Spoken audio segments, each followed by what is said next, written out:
Hey, Jed Johnson here. Quick question for you. How many events do you think that we track in the Grip Sport International Top 100 database? Well, I thought it was probably about 50 lifts, but in reality, it's 77 lifts. 77 lifts. Some of those have not been contested in about 5 years or more. So, because of this, Eric Hussein and I have been talking about retiring some lifts from the database. Now, the results will not be out and out deleted, but the events will not be visible on the interface that you have as competitors. This is to just make it, more legitimate. And some of these events just didn't catch on. They were started. They didn't get popular. That's how it is. Other events are very popular and they're run all the time. So, we've discussed the process of adding new events and going forward, and also retiring events and moving forward with those as well. So first off, we've got guidelines here for adding an event to the GSI database. And this is up for discussion. So if you have any insight in this, I welcome you to leave a comment here below on the video here at YouTube. First off, the device must be readily available for purchase. For example, it must still be being produced and can be ordered. The device should be significantly different than those already included in the database.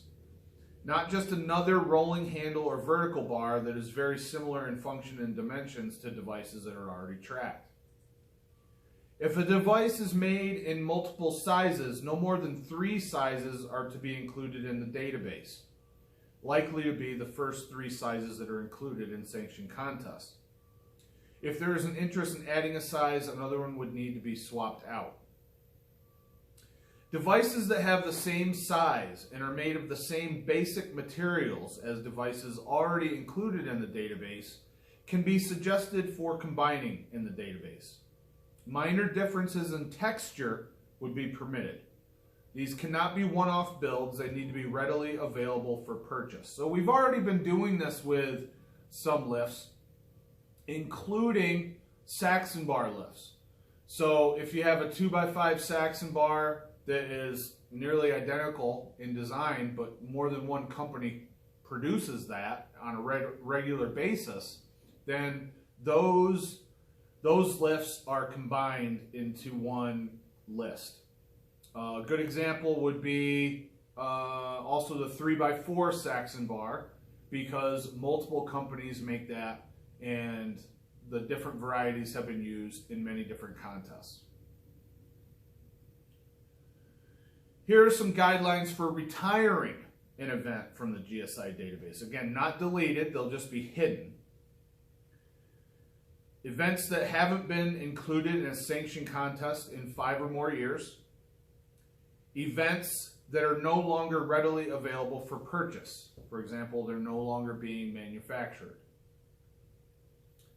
Here's a list of events in the database that we are considering retiring at this time. They haven't been contested in 5+ years, and we really don't see them catching on as becoming popular. Bull ring extensor lift, grippers chokered to parallel, grippers with a parallel set,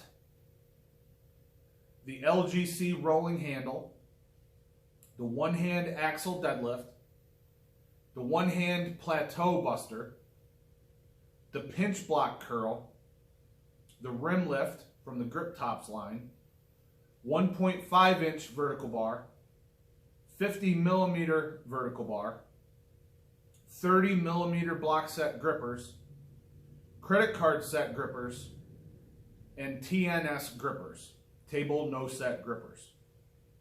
So to give you an idea, the bull ring extensor lift, the bull ring is one of my pieces of equipment. I invented that piece of equipment. It hasn't been contested in over 5 years. It wasn't popular, it didn't catch on. Great training method for training your extensors. No need for it to be in our database. the one-hand plateau buster. As far as I know, that lift was only contested in one contest, and if memory serves, it was the United States Championship in either 2011 or 2012. It was the one where I traveled out to Crooksville, Ohio, and ran it at Chris Rice's gym. The pinch block curl, another device that I came up with, just hasn't caught on. It hasn't been contested again. The LGC rolling handle, outstanding handle. Not sure if it's made anymore. Haven't seen one outside of the hard to handle tournament in 2020 in even a training video. And definitely not in sanctioned contests. Now, these lifts may be taking place in non-sanctioned events, but Eric and I really do not pay much attention to those, and they certainly don't get entered into our database. So if these events are taking place in other leagues and federations all over the world, that may be the case, but they are not taking place in GSI sanctioned events. So that's what we're looking at. I wanted to put together this video on behalf of Eric. He's the one that wrote most of these details up, and he's the one that went through the database to look at events that had not been taking place for 5 years or more.